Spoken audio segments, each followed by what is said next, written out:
Welcome to African Tale Stories channel. Without wasting our time, let's get to the watch.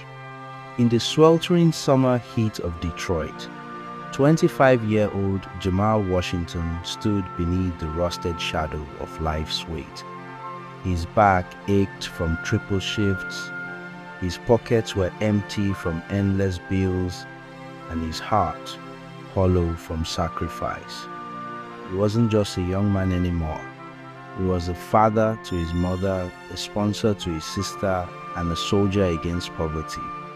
One day, while grabbing a $5 meal of fried chicken and mac and cheese at a downtown soul food joint, Jamal noticed something strange.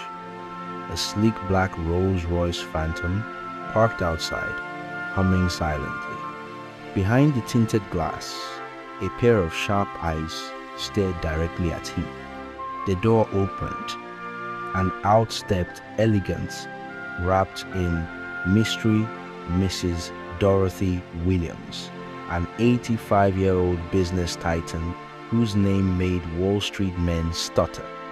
She walked like history itself, proud and graceful, her skin glowing, her diamonds catching sunlight like prophecies.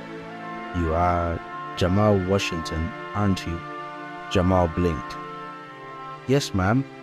Buto, do you know me?" "I know everything, son. Your mother's illness, your sister's unpaid tuition, your sleepless hustle, and I can fix it and if you marry me." The world tilted. "I'm offering a deal. Legal, immediate. You marry me, and I will erase every burden off your shoulders. In return, you live in comfort, follow my terms, and call me your wife."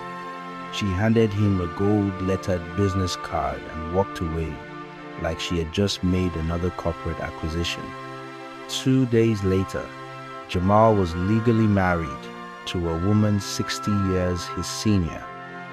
The ceremony was grand, with power players and politicians in attendance. It was not a wedding, it was a transaction. He arrived at her Beverly Hills Mansiona fortress of wealth and whispers. Crystal chandeliers, velvet halls, butlers in silence. The staff treated Mrs.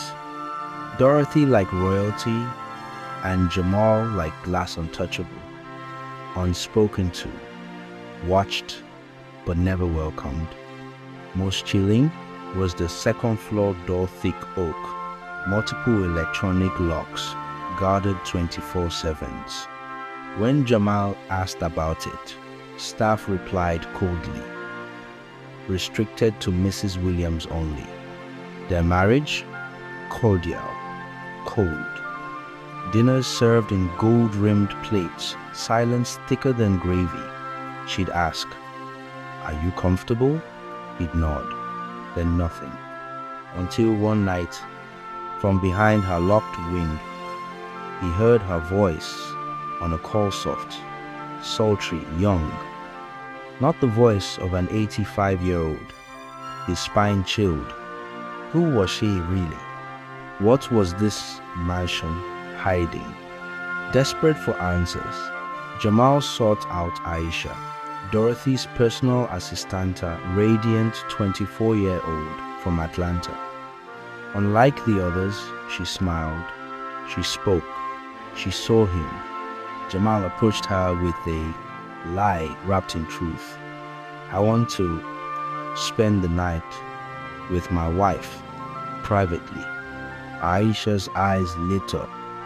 "She'll be thrilled." At 10 p.m., Jamal stepped into Mrs. Dorothy's private chamber, and what he saw shattered everything. Gone was the wrinkled widow.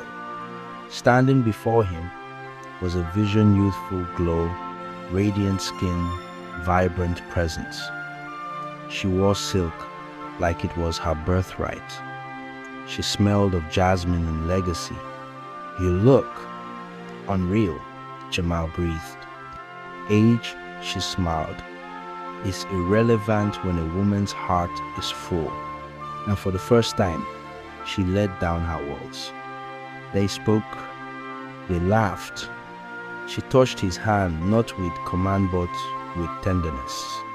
"I've built empires," she said, "but I've never had someone hold my hand and mean it." Jamal moved beyond logic, saw her not as a deal but as a soul. That night, the contract of marriage began to unravel into something real. 3 days later, with Dorothy away on a business trip, Jamal's curiosity flared again. He crept to the forbidden second floor. To his shock, the door was unlocked. Inside was not a vault, but a museum of memories. Photos, letters, headlines, and then a photograph that stopped his breath. His father, Marcus Washington, arm in arm with a young Dorothy. Dozens of them. Love letters, promises of marriage. The past unraveled at his feet. "You found it," said a voice behind him. Dorothy had returned early. No fury, no shock, just a weary calm. "You used me," Jamal whispered. "This wasn't love, it was revenge." "Yes," she admitted. "I loved your father, but he humiliated me. He abandoned me. So I swore I'd one day have his blood." Jamal stood frozen. "So, I was your punishment?" She looked away. "That was the plan. But something happened I never expected." "What?" You. Her voice cracked. "You treated me with dignity. You held my hand without greed. You looked at Menot, my empire, and that shattered 40 years of rage." Tears ran down her face. "I set a trap, but your kindness set me free." And Jamal by the betrayal, felt something unexpected: compassion. "I forgive you," he said, "because hurt people hurt others, but healed people choose love." From that day forward, the coldness melted.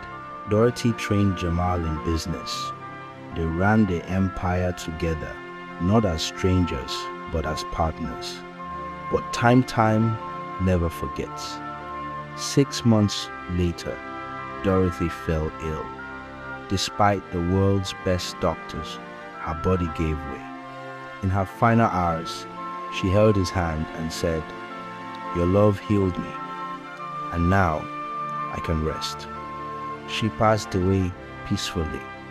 Jamal inherited her empire, but more than that, he inherited her wisdom. He used her wealth to transform his family's life. His mother's health was restored. His sister graduated with honors. And Jamal, he fell in love again with Aisha, the assistant who had helped him through his darkest revelations. They married. Together, they turned the mansion once filled with secrets into a home filled with laughter and truth. And the shrine upstairs, it remained untouched, a reminder that pain, when met with love, can birth redemption. True love doesn't always arrive the way we expect. Sometimes it's wrapped in pain, masked as revenge, or burdened by history. But when met with kindness, compassion, and authenticity, it transforms not only the heart, but the future. Thank you so much for watching this intense and gripping story on African Tale Stories channel. Your support means everything to us. If you enjoyed it, please give it a thumbs up and share your thoughts in the comment section. And we'd love to know where you're watching from. Drop your location in the comment section below. Don't forget to share this story so that more people can watch and learn. Until next time, stay tuned for more captivating African tales. Stories. Bye.